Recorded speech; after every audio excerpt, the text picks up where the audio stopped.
জ্বর সর্দি হলে যখন কোনো কিছু খেতে ইচ্ছা যায় না, মানে সমস্ত খাবারই তেতো লাগে, একমাত্র এই খাবারটাই আমার খুব ভালো লাগে আর আমি তৃপ্তি ভরে খাইও এবং আজকেও খেয়েছি। যেটা হচ্ছে এই যে ডাল ভাতে, যেটা একদম মানে নুন দিয়ে সিদ্ধ আর কি, আর ডিম সেদ্ধ।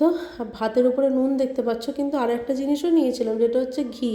ঘিটা তোমরা দেখতে পাও না আমি জানি, তার কারণ হচ্ছে কুকুরের পেটে তো আর ঘি সহ্য হয় না, সেই হয়েছে আমার অবস্থা। এবার খেতেও ভালোবাসি, ওই জন্য এক ফোঁটা নিয়েছিলাম, জাস্ট ভাতের মধ্যে একটু ঘিয়ের গন্ধটা থাকবে।